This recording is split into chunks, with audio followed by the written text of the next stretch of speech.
भालू के चरण बने हुए हैं। धीरे धीरे चरण चरण के आधार पर गए, गुफा में देखा एक सुंदर कन्या हाथ में मणि लिए बैठी है। कन्हैया ने जा कहा, देवी ये मणि हमारी है, ये मणि हमें दे दो। कन्या का नाम था जामवती। क्या कहा मालूम, ये मणि मेरे पिताजी ने शेर को मार कर लाए हैं, ये मणि तुम्हें नहीं देंगे। कन्हैया ने कहा, दे दो दे दो। नहीं देंगे। इतने में आ गए महाराज जामवंत जी और आकर कहा, तुम कौन हो? ने कहा, मैं कृष्ण हूं, ये मणि चाहता हूं। उन्होंने कहा कि नहीं, ये मणि मैंने युद्ध करके प्राप्त करी है और युद्ध करके मैंने प्राप्त करी, ऐसे ही नहीं दूंगा। लेना ही है तो मेरे साथ युद्ध करो। महाराज युद्ध प्रारंभ हुआ। भगवान तो भगवान है।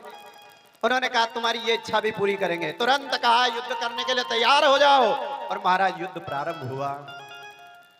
1 दिन 2 दिन 3 दिन महाराज बहुत समय तक युद्ध करते हुए प्रभु ने आज जामवंत जी की नस नस ढीली कर दी। अब नस नस ढीली हो गई, चरण में पड़ गए महाराज जामवंत जी। कहे कि प्रभु आप कन्हैया नहीं, मेरे राम जी हो। क्या हो? तुम मेरे राम जी हो, तुम तो राम जी हो। बार बार कहा महाराज। उन्होंने कहा कि मैं राम नहीं, मैं कृष्ण हूं। उन्होंने कहा कि अब असली रूप बता दो, तुम मेरे राम ही हो। राम का कहते हैं, राम कैसे हैं? मर्यादा पुरुषोत्तम। और कृष्ण लीला पुरुषोत्तम। कृष्ण की लीला को चाहे जिसको समझ में नहीं आती, वो अपार है, क्योंकि वो समर्थ है। और तुलसीदास जी ने स्पष्ट कर दिया है, समर्थ को नहीं दोष गोसाई, रवि पावक सुरसरी की नाही। कल भी हमने कथा में कहा था। तो कृष्ण ने कहा कि मैं राम नहीं। तब जामवंत जी ने हट पकड़ ली। उन्होंने कहा कि भले कुछ भी हो जाओ, एक बार दर्शन चाहता हूं महाराज। रामायण काल की बात है। एक बार जामवंत जी ने कहा कि प्रभु आपने सबको आशीर्वाद दिया, मुझे भी आशीर्वाद दो। उन्होंने कहा, मांगो। जामवंत जी ने कहा कि मैंने सब योद्धाओं से युद्ध किया, पर राम जी आपके साथ 2-2 हाथ हो जाए तो आनंद आ जाए। राम जी ने कहा कि सेवक और स्वामी के बीच में लड़ाई, ये तो शास्त्र से विरुद्ध है, परंतु तुम्हारी कामना को जाओ प्रभु, तुम्हारी कामना को जरूर पूर्ण करूंगा। कब? दूसरी अवतार में। आज मेरे कन्हैया ने नस नस ढीली कर दी। समझ गए राम जी। कहा कि मुझे आपके दर्शन करा दो राम रूप का। मेरे कन्हैया ने राम बनकर दर्शन कराया। बोले राजा रामचंद्र भगवान की। और संत कहते महाराज, राम कभी राम बनकर, कभी संतों की वाणी महाराज, राम बनकर कृष्ण बनकर प्रभु ने सबकी कामनाएं पूर्ण करी है। चले आना प्रभु जी। प्रभु की जैसे ही कृपा होती है। आज कृपा हो गई जामवंत जी पर। महाराज आज भजन कम करेंगे क्योंकि समय कम है और कथा पूर्ण करना है ना। इसलिए कहा जाता है, जामवंत जी ने कहा कि कन्हैया मांगो। तुरंत कन्हैया ने कह दिया कि ये मणि दे दो। तुरंत कह दिया कि ये तो मैंने कन्या को दान कर दी, है ना। कहते हैं ना, कई बार अपने पास कोई चीज आती है तो उसमें से अपन कहते हैं कि यार हमारी छोरी की है ना, ये मेरे पास है, ये मेरी छोरी की। बहुत सारी माताएं तो क्या करती है, कोई भैंस ज्यादा बीमार हो जाए नहीं और ठीक ही नहीं होए, तब क्या करे, हे भगवान नारायण ये भैंस ठीक हो जाए तो मेरी छोरी की। तो आज क्या हुआ मालूम? क्या कहा? ये जो मणि है मैंने मेरी कन्या को दे दी है महाराज, अब मेरा इस पे कोई अधिकार नहीं है। कन्हैया ने कहा तो फिर कोई तो उपाय होगा। उपाय समझ में आ गया जामवंत जी को कि कन्या का धन किसी को दे सकते, किसको? वो दामाद को। यदि लेना ही है तो मेरी बेटी को और मणि को दोनों को ले लो। मेरे कन्हैया ने कहा ठीक है, क्योंकि प्रभु तो प्रभु है। उन्होंने कहा ठीक है दे दीजिए। तुरंत जल लिया, हाथ में संकल्प कर दिया, मेरी कन्या जामवती का आज से वरण कर आपको समर्पित करता हूं। और हाथ लिया और कन्हैया के हाथ में धर दिया और कहा कन्हैया ये मणि और ये कन्या आप ले जाओ। सच्चिदानंद भगवान की। अब महाराज आए घर, द्वारिका में आए तो कन्या थोड़ी काली थी साहब, जामवंत जी की कन्या थी, थोड़ा काला चेहरा। तो उन्होंने क्या किया, पर्दा कर लिया, घूंघट निकालती ना माताएं, तो घूंघट निकाल करके जैसे ही आई, इधर रुक्मणी जी ने जैसे ही सुना कि मेरे कन्हैया का विवाह हो गया, तो वो आरती की थाली लेकर आई और आकर सामने खड़ी हो गई महाराज। और जैसे ही सामने आकर खड़ी हुई महाराज, प्रेम से आरती करके कहा, हे देवी आप अपना चेहरा दिखा दीजिए, आप आपका मुखमंडल दिखा दीजिए। नहीं दिखाया महाराज, मालूम था कि काला चेहरा है। रुक्मणी जी को विचार आया कि क्या तुम इतनी सुंदर हो, इतनी सुंदर हो मुझसे भी ज्यादा, जो तुम अपना चेहरा नहीं दिखाती। जामवंती कुछ नहीं बोले। अंत तो गतवा महाराज, रुक्मणी जी ने जल लिया और श्राप ही दे दिया, जाओ तुम मेरे जैसी हो जाओ। महाराज वो श्राप वरदान बन गया। और रुक्मणी जी तो बड़ी सुंदर है। और देखो रुक्मणी जी ने कोई जानबूझकर नहीं, उन्होंने ईर्ष्या भाव से कहा कि यदि मेरे से ज्यादा सुंदर होगे तो कृष्ण इनसे प्रेम करेंगे, इसलिए कहा कि मेरे जैसी हो जाओ। तो महाराज काला चेहरा गोरा हो गया। बोले सच्चिदानंद भगवान की। ऐसे प्रभु की लीला होती है साहब। सुंदर भाव से आकर के बड़ा सम्मान किया। इधर सत्राजित को वो मणि प्रदान करी। सत्राजित इतना लज्जित हुआ, इतना लज्जित हुआ महाराज कि वो मणि और अपनी बेटी, नाम क्या था साहब, सत्यभामा, जामवती से तो पहले विवाह हो गया। सत्यभामा आज सत्यराजित की बेटी संकल्प करके, जैसे ही सत्यराजित ने लज्जित होकर के वो मणि और कन्या प्रदान कर दी। बोलिए सच्चिदानंद भगवान की जय। आज मेरे कन्हैया के कितने विवाह हो गए, 3 विवाह हो गए महाराज। सुखदेव जी महाराज कहते ऐसे लीला होती मेरे कन्हैया की। आगे चल करके कहते हैं कालिंदी नाम की कन्या भगवान का तप कर रही थी। अर्जुन जी और कृष्ण गए और कालिंदी से पूछा। कालिंदी ने कहा आपको ही पाने के लिए तप कर रही हूं। वहीं मेरे कन्हैया ने हार माला डाली और विवाह हो गयो।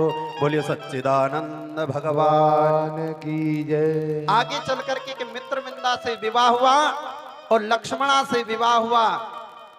और एक भौमासुर नाम का एक असुर, जिसने कई राजकुमारियों को बंदी बना रखा था, सारे राजाओं को पराजित कर रखा था, आज सत्यभामा को लेकर के मेरे कन्हैया गए और जा करके, भौमासुर क्या है मालूम, पृथ्वी का पुत्र है और सत्यभामा पृथ्वी स्वरूपा है। उसे वरदान था जब तक पृथ्वी ना कहे तब तक भौमासुर ना मरे। तो आज सत्यभामा जी लेकर के, सत्यभामा जी सहित कृष्ण कन्हैया गए और सत्यभामा जी ने जो वो देखा ना, उसका असुरीपना, उसका वो अत्याचार, तो तुरंत कहा प्रभु इस आतताई को नष्ट करो। मेरे कन्हैया ने सुदर्शन निकाला और सुदर्शन से भौमासुर का वध कर दिया। बोलिए कृष्ण कन्हैया लाल की जय। मेरे कन्हैया की कृपा से आज भौमासुर नष्ट हो गया। सारे राजाओं को बंदी से छोड़ दिया, सारी राजकुमारियों को बंदी खाने से बाहर कर लिया। सारी राजकुमारियां रोने लगी, प्रभु आपने बड़ी कृपा करी जो हमें बंदी से छुड़ा दिया। पर प्रभु एक विडंबना है। क्या विडंबना है? विडंबना ये महाराज कि हमें बंदी बना करके इस राजा ने रखा, अब हमसे कौन राजकुमार विवाह करेगा?